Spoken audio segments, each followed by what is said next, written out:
नमस्कार। मैं अशोक जरोठी। सभी भाई बहनों का चैनल पर स्वागत है।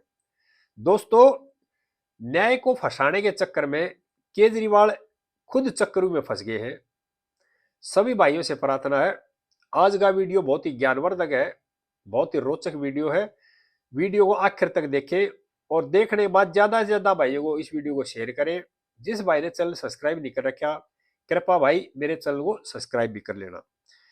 साजिश रच करे केजरीवाल इतिहास रचना चाह रहा था और वो चाह रहा था कि जो जस्टिस स्वर्णकांता शर्मा है ना, उसके मामले से अलग हो जाए। केजरीवाल के ऊपर शराब घोटाले का मामला दिल्ली में, जो ट्रायल कोर्ट ने उसको सुनवाई के लिए मना कर दिया था और सीबीआई के खिलाफ भी लिखा था। उसके बाद जज एजेंसियां गई हाई कोर्ट और हाई कोर्ट में जस्टिस स्वर्णकांता शर्मा की कोर्ट में उसका मामला चल रहा है, सुनवाई पे है। जज को बदलने के चक्कर में केजरीवाल ने आवेदन किया था हाई कोर्ट के चीफ जस्टिस को दिल्ली में, उन्होंने मना कर दिया। अभी ऐसा कोई आधार नहीं है, उनके जो आरोप थे, जो उन्होंने मनगढ़ंत कहानी सुनाई, वो बेबुनियाद थे। चीफ जस्टिस हाई कोर्ट ने मना कर दिया। उसके बाद उन्होंने एक दरखास्त डाल दी जस्टिस स्वर्णकांता शर्मा हाई कोर्ट में, आप अलग हो जाओ, इसे मान ले। ये एक बहुत गहरी साजिश रची थी न्याय के खिलाफ केजरीवाल और उसकी मंडली ने। क्यों? अगर दबाव मान करके जस्टिस स्वर्णकांता शर्मा इस मामले से अलग हो जाती तो आकर जनता के सामने कहता अभी मेरी जीत होगी है। अगर, यानी देखो खेल कितना बड़ा खेल है केजरीवाल ने। अगर इसमें स्वर्णकांता जस्टिस है, सही कानून सम्मत फैसला देगी, क्यों केजरीवाल फंसा हुआ है इसमें, तो फिर क्या कहेगा? अगर रोएगा जनता के सामने, मैंने तो पहले ही कहा था अगर जज साहब मेरे खिलाफ ही फैसला देंगे। यानी इस तरह की कहानी रची न्याय पर दबाव बनाने के लिए, न्यायपालिका को चक्कर में फंसाने के लिए। लेकिन जस्टिस कांता शर्मा ने उनकी जो साजिश को भाप लिया एक तरह से, और उन्होंने जिस तरह से बेहुदे आरोप लगाए, आज तक किसी भी वकील ने, किसी भी इस तरह के मुवक्किल ने आरोप नहीं लगाए जजों के ऊपर। ये इतिहास में पहली बार है अगर इस तरह से न्यायमूर्ति में इस तरह के आरोप लगाए। इनकी मंशा क्या थी केजरीवाल और उसकी मंडली की? अभी किसी तरह से उल्टे सीधे आरोप लगा और जज पर यह प्रेशर बना तो जज अपने आप इस मामले से अलग हट जाए और इनका मामला किसी ऐसे जज के पास चला जाए जिस तरह का जज जो ट्रायल कोर्ट ने फैसला दिया, इस मामले को बिल्कुल नहीं देखा और आधार क्या बना दिया। अभी 2000 पन्नों की जो चार्जशीट सीबीआई तैयार करी है, बहुत बड़ी है। मेरी यहाँ ये मांग है, जिस जज ने फैसला दिया था उसकी भी स्कूटनी होनी चाहिए। किस आधार पर दे दिया? अगर हर जज ये कहने लग गया भाई जांच एजेंसी ने चार्जशीट 2000 पेज की बना दी, 2500 पेज की बना दी, इसको आधार बना के फैसला लिया, ट्रायल नहीं चलाई, तो हर एक जज यही करने लग जाएगा। फिर देश में लोकतंत्र न्यायपालिका कहाँ रहेगी? मेरी माननीय हाईकोर्ट से यह भी अपील है, इस मामले में अगर फैसला देना है, जो सीबीआई के आयोग जो टिप्पणी की थी उस पर स्टे किया था हाईकोर्ट ने पहली तारीख पे। अब इसमें जो फाइनल फैसला है तो उस जज के खिलाफ भी लिखना चाहिए, किस आधार पर बताए। जज की भी सगुवटी होनी चाहिए एक तरह से। क्यों? इतना बड़ा मामला 2000 करोड़ का घोटाला हो गया और जज साहब के को आधार नहीं है और उसने बगैर ट्रायल चलाए। हाँ, ट्रायल में अगर उनके खिलाफ सबूत नहीं मिलते बरी हो सकते हैं, लेकिन ऐसा कोई आधार नहीं जो ट्रायल भी नहीं चले। हाई कोर्ट ने माना भी ट्रायल के लायक है और उसमें, लेकिन केजरीवाल अब डर गया, फिर हाई कोर्ट के खिलाफ चक्रव्यूह रचना शुरू कर दिया, अपने चक्रव्यूह में खुद फंस गया है। और केजरीवाल ने जज साहब पे जो आरोप लगाए थे ना, वो आखिरी यानी कि हद थी बेहुदगी की एक तरह से। भाई जज साहब के जो बच्चे हैं वो दोनों पेशे से वकील हैं और सरकारी पैनल में वकालत कर रहे हैं। देश के जो नेताओं के बच्चे हैं वो सारे पॉलिटिकल राजनीति कर रहे हैं।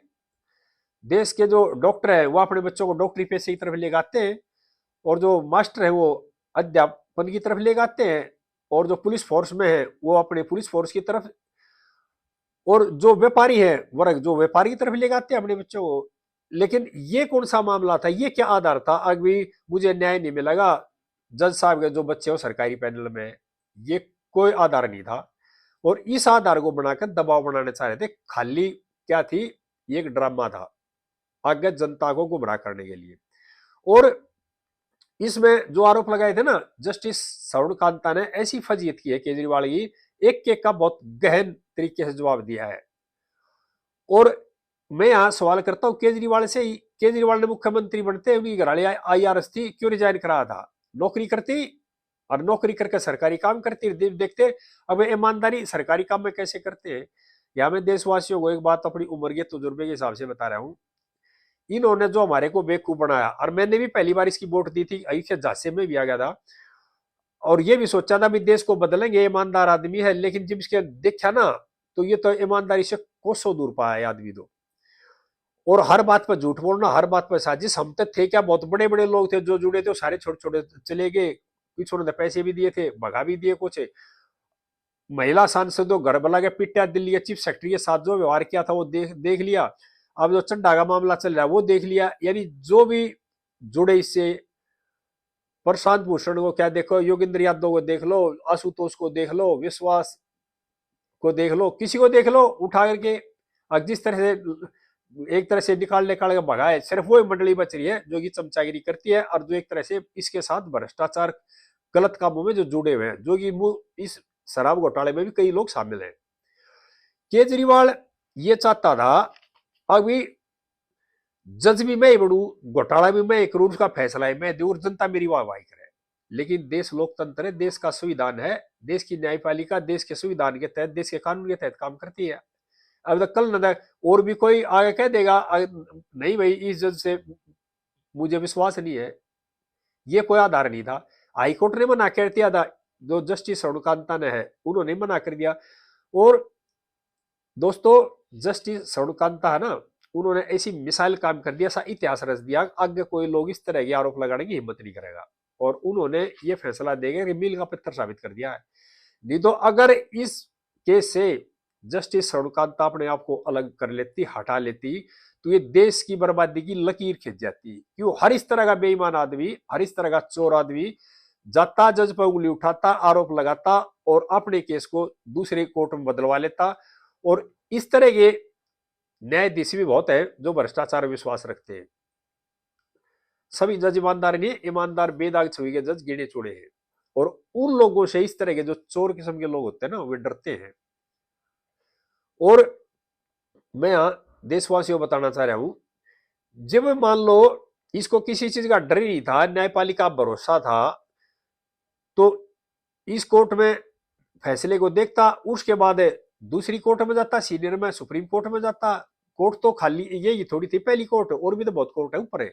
लेकिन नहीं, इसका खेल था ये, अभी किसी भी तरह से न्यायपालिका को चक्र में फंसा दूं और अपनी वाहवाही करा लूं, अपनी जीत करा लूं। यानी चटबीस की पटबीस की। अब अगर जस्टिस इस केस से अलग हो जाते तो फिर भी इसकी जीत। और अब जैसे इनके खिलाफ जो फैसला आएगा इस कोर्ट से, तो फिर भी ये कहेंगे अजी मुझे तो पहला ही पता था इसका। यानी ऐसा चक्कर व्यवस्था है जनता को, ये सारा खेल है जनता को गुमराह करने के लिए।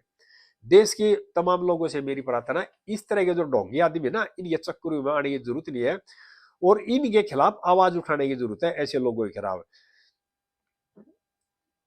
और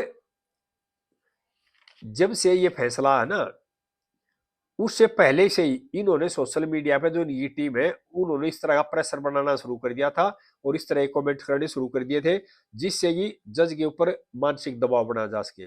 लेकिन जो जस्टिस स्वर्णकांता शर्मा है ना, उन्होंने कोई दबाव में नहीं आई, और क्लियर लिखा है अभी न्यायपालिका दबाव में नहीं आती, संविधान सम्मत काम करती है, और न्याय बिकता नहीं। इस तरह की बहुत अच्छी अच्छी जो कमेंट दिए हैं। और जो आरोप लगाए थे ना बच्चों वाले मामले को लेकर, उस पर भी सही फजीयत करी, सही दो दिया केजरीवाल को। और अब केजरीवाल